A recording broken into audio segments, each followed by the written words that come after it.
Yo, what's up, everyone? It's your host, Jeremiah Zokumite, wherever you want to be it. And as you can see, my voice might sound a little better. One, because I have a new microphone. And three, I'm speaking clearer, speaking upbeat, speaking out loud. And today, I have for you a new series. And that is, What If Goku Was Half Viltrumite, Half Saiyan? So without any further ado, I promise you, I won't keep you waiting any longer. So let's get into it. Even when you feel low, you can still go. Even when you feel slow, you can still go. Even when there's no hope, you can still go. I never answer to no, man, I still go. Go, go, go, go, go, go, go, go, go, go, go, go, yo, go, go. So a couple years before the birth of Raditz and Vegeta, the Saiyan army is at war with the Viltrum Empire, two of the most powerful races in the known universe. And their leaders come together to sue, mostly because of the fact there's only 50 pureblood Viltrumites left throughout the entire universe. And they wish to create an alliance to create the perfect soldiers, the perfect fighting machines. And they go up and they go to their leadership and they pick two individuals throughout the race. Bardock, a low class warrior, but he's among the most powerful of them, and he surpassed even most elite Saiyans.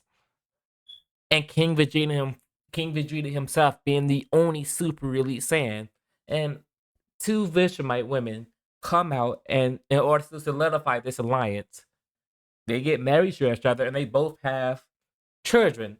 And these children power levels are born off the charts. Some of the most powerful Saiyans and Viltrumites they've ever seen, and their potential is on top. They might even be able to overthrow Frieza with that power. But Frieza gets wind of this, and he wipes out the rest of the Viltrumites while wiping out their planet. And he just assumes that he killed all of them, but luckily the mothers of both Vegeta and Raditz was off planet, and King Vegeta, in order to keep them safe, he decides to hide. He decides for them to hide out on planet Vegeta while they would continue serving under the Frieza Empire. While while he even encounters another Saiyan, one with a strangely power level who's just a Saiyan, and his power level is even above that of his son and that low class warrior Raditz. This doesn't make any sense. So King Vegeta sends them off, this time not to Vampa, as to create a backup plan just in case his child will fail. And Bardock lived peacefully with his wife, Gine. Yes, I'm making Gine saying here just because I can, and it's the most simple explanation. And Raditz and Vegeta begin to grow, but for some reason their potential is much lower since they can naturally fly, have this natural strength. So there's not much in the universe that could actually make them train stronger. And Saiyans don't naturally train. They think this is as strong as they're going to get until they grow older. And apparently, Viltrumites grow with age. So over time, maybe in a few decades or even a few hundred years, they will be able to kill Frieza, since they have no idea how to utilize proper training techniques yet. So about 5 years later, Kakarot is born, and Bardock gets wind, or sort of a vision, that Frieza is going to blow up the planet, and he doesn't want to lose his family. And he knows Raditz would be safe because he's off planet, currently conquering another planet with Prince Vegeta and Nappa, a couple of high class warriors. So he goes to Gine, and his original plan is to send Gine off planet with Kakarot, since Gine don't have the capabilities to utilize keys, so she won't be detected.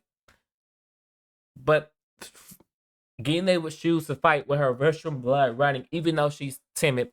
She chooses to fight with Vegeta, with Bardock and Vegeta, in order to try to face off against Frieza. But they haven't heard back from King Vegeta since he went to see Frieza, so they just presume and assume he's dead. So they send Kakarot, they send their Shroud Kakarot or Goku off planet in order for him to survive, and he gets sent off to Earth. While Gine and Bardock goes off to space against Frieza.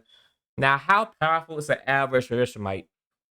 I'm going to say Gine power level here is just about right below Bardock's, where her physical capabilities alone and the fact that she's able to survive and train.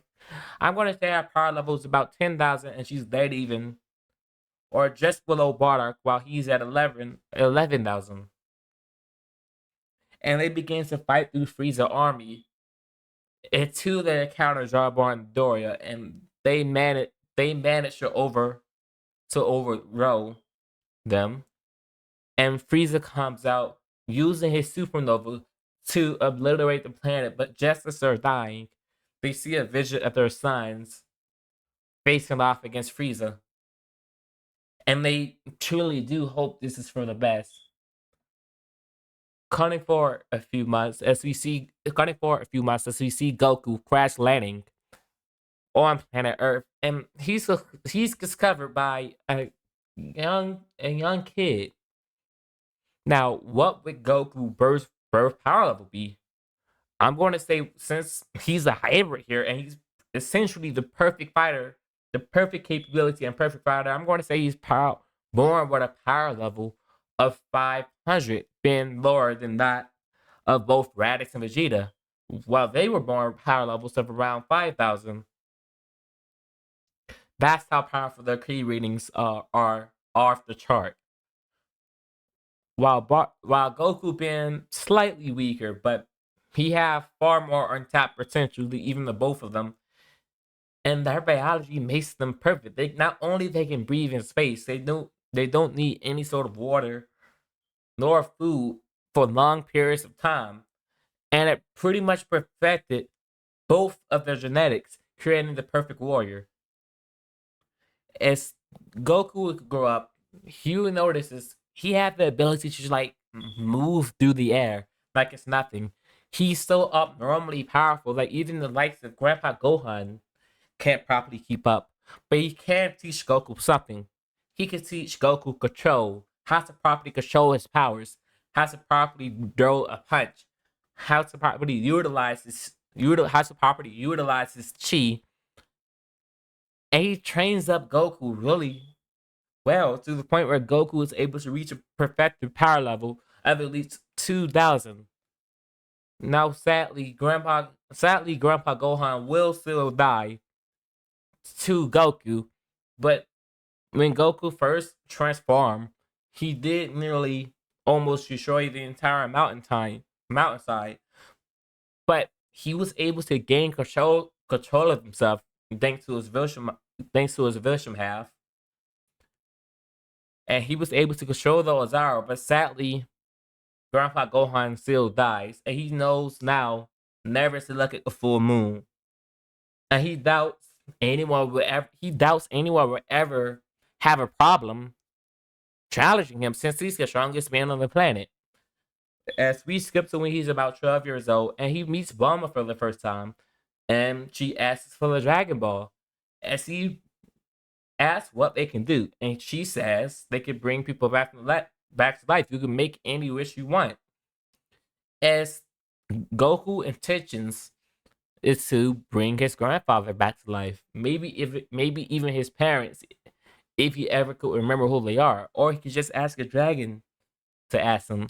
And Goku agrees as long as he could get a wish as well, as Bulma would agree to it.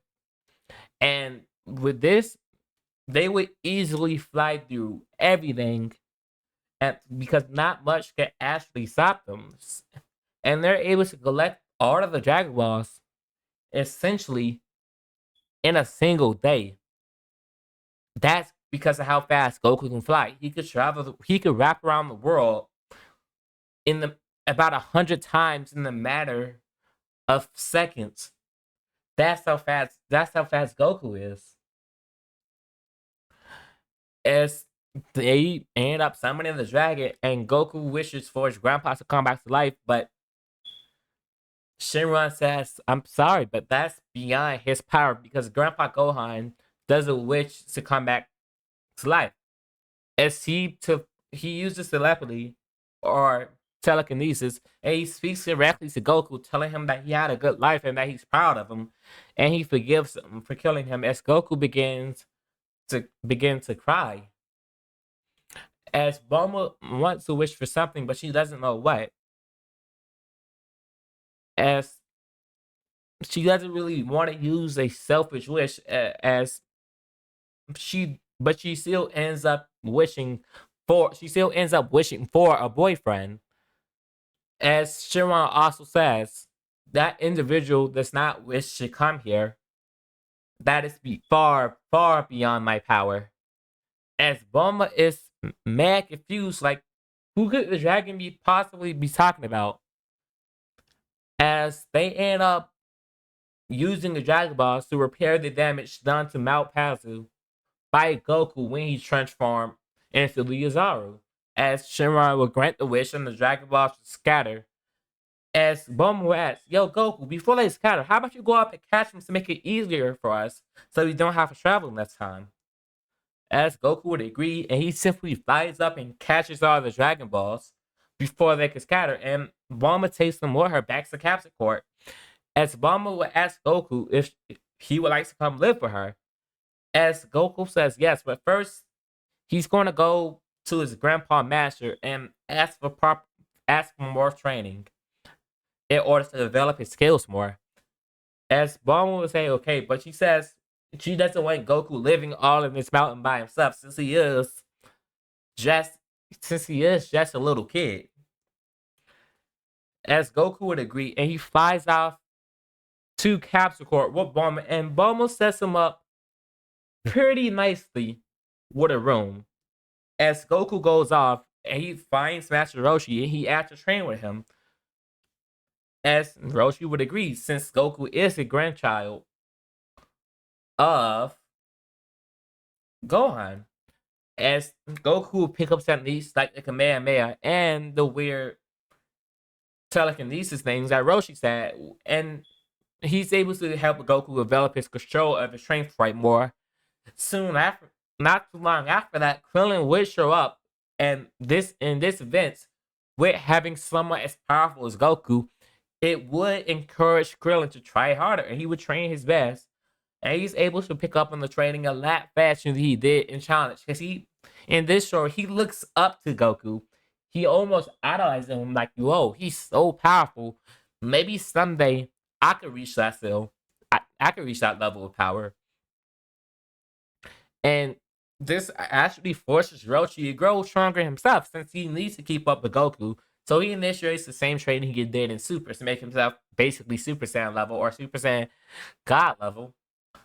And Roshi would use the same manifestation technique of expanding his ki and controlling it, making his ki control absolutely perfect.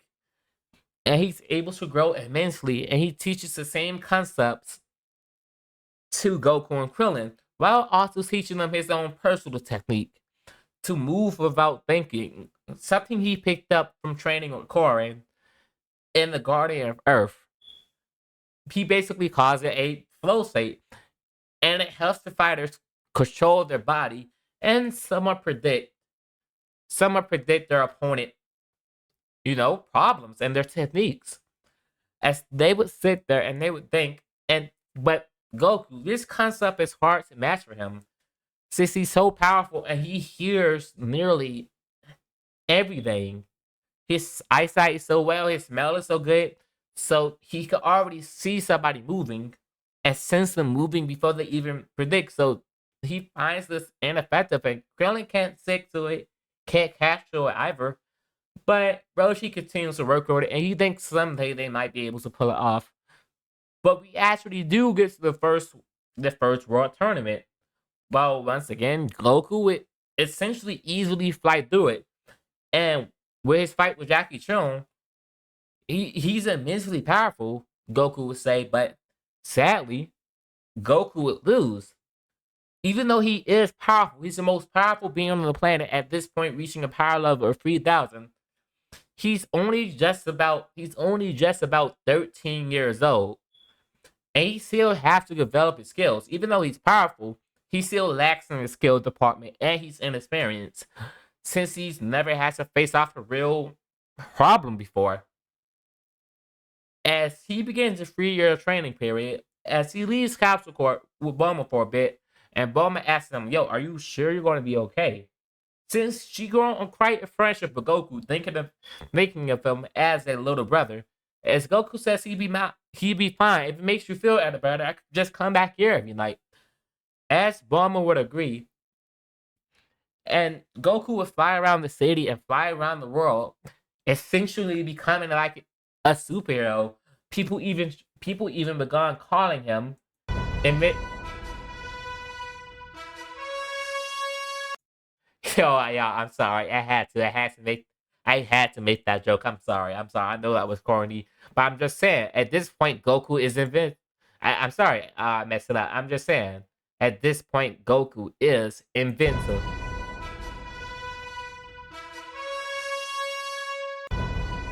Invincible. As and Goku would do a lot of good deeds, and he would help out a lot of people, sort of becoming like famous. But Goku not really liking the attention, he decided just to fight really fast and seek into the shadows. At heart, Goku is a country kid. He doesn't really like city life like this, but this does benefit Goku though also because he still ends up meeting Chi-Chi, and with Goku hanging around Bulma a lot more, having actual proper guidance. I mean, I know Roshi's a good teacher, but come on, he didn't really teach Goku much in the education department. He just taught him how to read and do basic mathematics and science. But with Bulma here, Goku can get a proper education. Now, you guys will say, hey, Goku isn't really that book smart, but I disagree. Goku is actually quite intelligent, especially in early Z. So I think if Goku actually had the proper tutors and proper teachers, he could have been he wouldn't be a genius level fighter. He wouldn't be a super genius, but he would be pretty smart if he had the proper education to back it up. And this time he has it. So he begins to slowly develop a relationship with Chi Chi over time. And he just does it randomly. Say, hey, you will marry me someday. And he challenges Chi Chi to a sparring match. As he began to rub off on her, and Chi Chi actually likes to get stronger. And she begins learning how to use Ki. With the Ox King being the most powerful human besides Hiroshi and Krillin that Goku have ever fought because he have a power level of just about 900. And he began training with the Ox King and training with Chi Chi, allowing Chi Chi to get stronger and them developing a actual proper relationship. And Goku would actually fall for her. And with the events of the Red Ribbon Army, Goku wipes them out with ease. But he doesn't necessarily kill any of them because killing is wrong. But he does hand most of them over to the proper authorities because they was an evil corporation. They was kind of taking over and bends over world domination. But since he is a superhero, he kind of went to the police. He kind of went to the police or the world leader, who's actually a dog in Dragon Ball for some reason, and he handed him over and he exposed him. But the problem starts to arrive when King Piccolo is eventually Sarah Elite's Violet Pilaf gang. And he begins to get left in the Dragon Balls, and a few demons attack Capsule Court, and Bulma ends up getting injured, and Goku gets angry at this as he realizes they ought to take the Dragon Balls. So he flies towards the president. He says, "Send Tambourine," and absolutely one-shotting him as Piccolo comes out. As Goku begins to face off against him.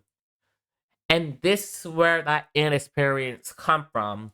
Piccolo had been alive for hundreds, if not thousands of years.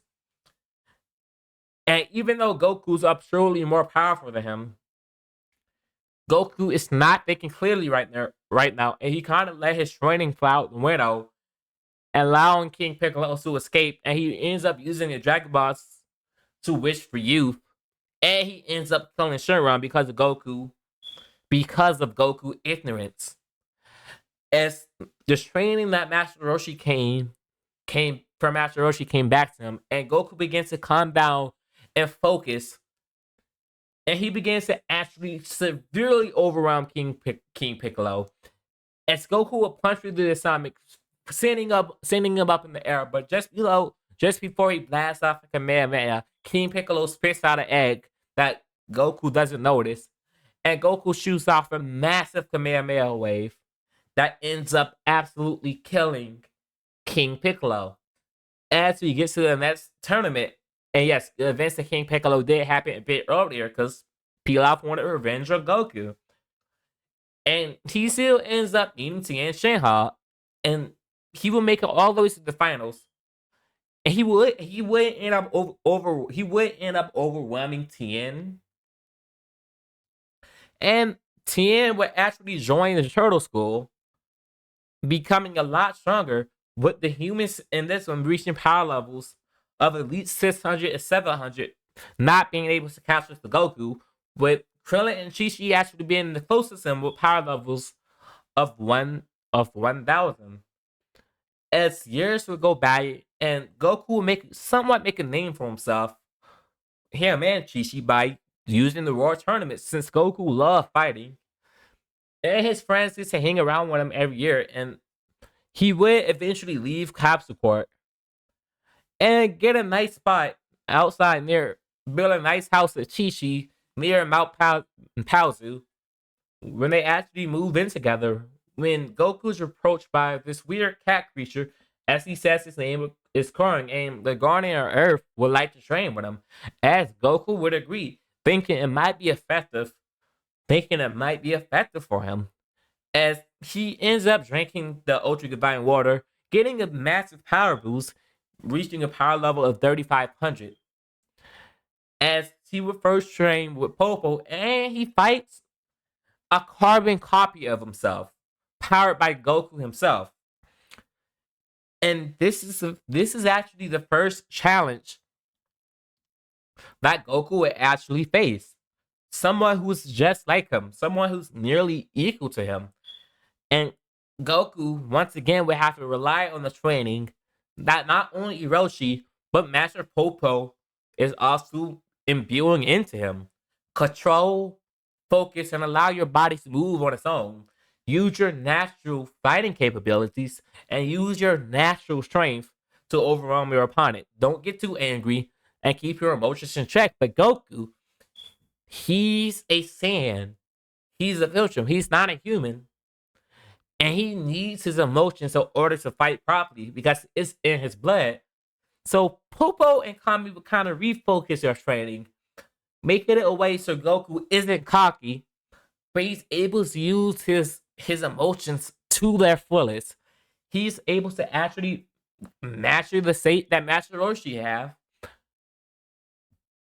Man, he calls it Ultra Goku or Focus Goku. And he does get stronger with this. And he ends up finally beating the copy of himself. And over this 4-year time, he reaches a power level of 4,000. But since there's no one on Earth who can give him a proper challenge, he kind of just holds it there. As you're probably asking me, yo, Amion, why is Goku so weak here? Why is he only a 4,000 when his parents are so powerful? Because one, Earth gravity is way weaker, and two, there's no one who could possibly challenge Goku to let him push himself. So he believes. But you guys remember something different, right? Piccolo, since Goku was stronger, and the events of King Piccolo happened way earlier, Piccolo have had about 5 years to properly train. And he is able to reach a power level on par with Goku, even being a little stronger, since he was able to do it in the Sand Saga. He's able to reach a power level of 4,500.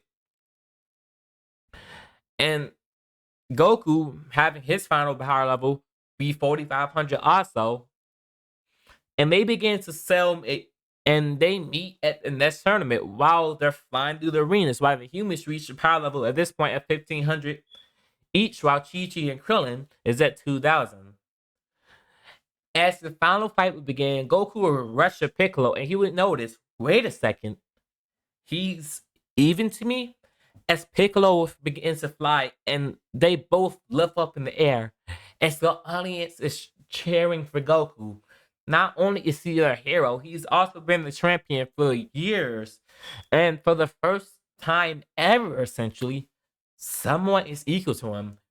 They're somewhat scared because Goku at this point is the hero. And to see him face off against this demon, it's kind of horrifying for them, as Goku blood will begin to boil, because for the first time ever, he meets a real challenge.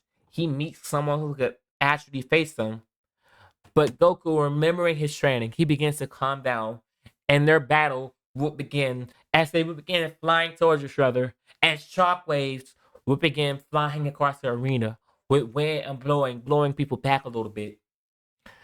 As well as everyone in the crowd is amazed at this level of power, at this level of strength. As Piccolo would use his techniques, grabbing onto Goku, smashing his head through the arena, dragging him across the ground. As Goku would get back up, shooting key blasts at Piccolo, spamming them, as Piccolo dodged out the way, as Piccolo, using his own technique, using Goku power against him, freezes the key boss in there, infusing them with his own. And he would yell out Hell's on the grenade, smashing them all back down like Goku, as Goku would slowly fly through each and every one of the explosions, taking them. And Piccolo would realize, he's not doing a lot of damage to him whatsoever. As he begins to fly back towards Goku, as he smacks Goku down, as Goku would get up, and Piccolo would slowly begin to notice that Goku is dodging a lot of his techniques, but it's not perfect. And Piccolo begins to get angry as he grows to a massive size, continuously smashing down punches towards Goku, as he would use his technique to his advantage. When Goku thinks he has an upper hand, is about to hit him, he shrinks back out, getting back behind Goku, as Piccolo would use both his knees, slamming him down on his back. As Piccolo continued to use combos like this, first hitting Goku with a left hook, then a kick, then another punch, as he lets off massive waves of energy towards Goku, as Goku will power off like a Kamehameha, pushing back Piccolo techniques, as he begins to fly off. And the humans are amazed at this level of power. They can't even compete with this, but they believe they can catch up. And this fight lasts for hours. Neither of them getting an upper hand. But since Goku is essentially built for fighting, Piccolo begins to get tired. And that's the opening Goku needed to hit him with a meteor impact, smashing Piccolo in the ring, sending him out the arena. As the audience begins to cheer, as Piccolo is heavily damaged, while Goku is hurt, although he seems perfectly fine, as they give them both a sensu bean, as he gives Piccolo one also, as Piccolo would ask why we do this, as Goku would tell Piccolo he sees good in him and he believes he can change. As Piccolo would fly off, continuing his training in order to beat Goku, as this also inspires Goku, and he's realized there's someone out here to match him, and maybe even out there in the universe, there's people out there who could handle his power. And I know you guys might hate me, but that's where I'm going to end this part off from here. Right here, with Goku and Chi getting married and moving back out to the countryside. And they even had a kid a couple years after that named Gohan, who's also born with insane potential, with his human side kicking in, making essentially a perfect combination with human benefits, sand benefits,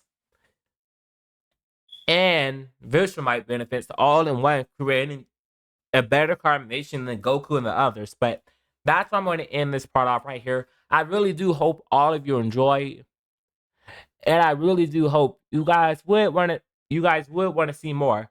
So, without any further ado, peace out. I love y'all, man. By the way, please like, subscribe. I would really appreciate it. But if you don't, just watch the video. Let me know how you feel about it in the comments. So I appreciate every single view this video get. Thank you, man, and peace out.